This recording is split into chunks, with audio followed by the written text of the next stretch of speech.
Good morning. I'm Pastor Gail Dingwall, and this is the Monday morning message, a recap of yesterday's talk. The talk today begins with the story of a rich prince who, along with his family, had been captured by the Persian Emperor Cyrus. Cyrus asked the prince what ransom he would pay for his release, and so the prince replied he would give up to half of his own wealth. But for the release of his children, he would give the entirety of his wealth. And for the release of his wife, he would offer his very own life. Well, you can imagine the story ends well. Cyrus is moved by this man's devotion, and he determines to release not only him, but his entire family. And like this story today, we witness another rich prince who deliberately prepares to sacrifice himself to save the ones he loves. This sacrifice had been rehearsed many times across the ages, and this series of sacrifices reveal the width and the breadth of his love. We look to Matthew chapter 26, beginning in verse 26, which says, "While they were eating, Jesus took bread, and when he had given thanks, he broke it and gave it to his disciples, saying, 'Take and eat. This is my body.' Then he took a cup, and when he had given thanks, he gave it to them, saying, 'Drink from it, all of you. This is my blood of the covenant, which is poured out for many for the forgiveness of sins. I tell you, I will not drink from this fruit of the vine from now on until that day when I drink it new with you in my Father's kingdom.'" In this, Jesus is in the upper room, and he's preparing his followers to bear witness to the final Passover, the final sacrifice of the innocent to pay for the sins of the guilty. But there have been 2 millennia of sacrifices that have actually led up to this moment, each sacrifice revealing both the nature and the character of God. And perhaps the first that we see is that God truly provides. Looking all the way back to Genesis chapter 22, we see Abraham, who believed that he was the last of his line.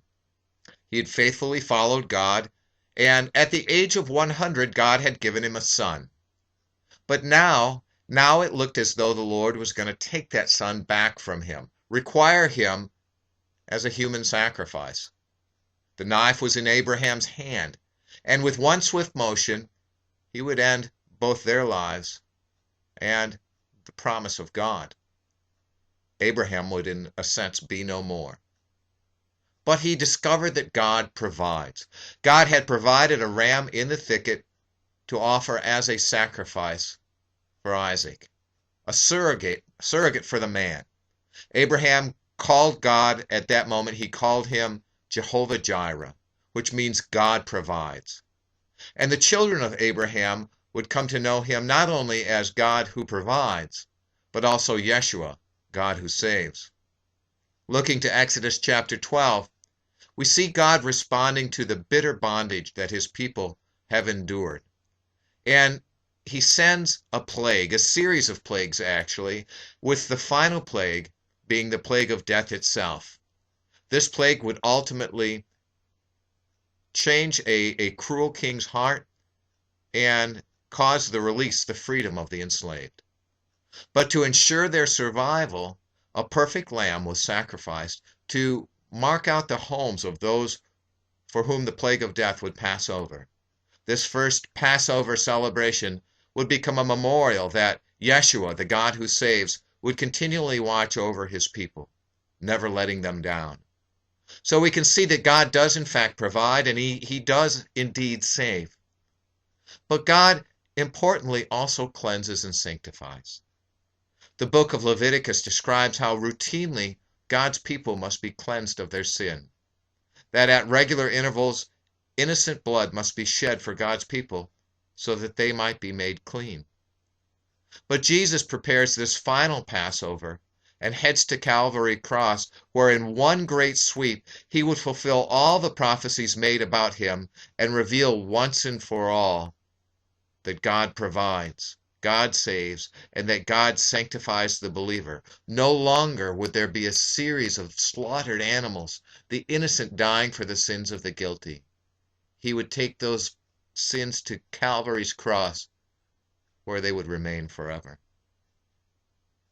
Our right response is articulated in Romans 12, verse 1. Scripture says, I appeal to you, therefore, brothers, by the mercies of God, to present your bodies as a living sacrifice, holy and acceptable to God, which is your spiritual worship. As God has given, as God has saved, and as God has sanctified those he loves, so we must also, those of us who call ourselves Christians, bear the name of Christ to the world. We must reveal his love to all people and guide those people to the same saving and sanctifying faith that we enjoy. I thank you for your time today and pray you'll have a blessed week.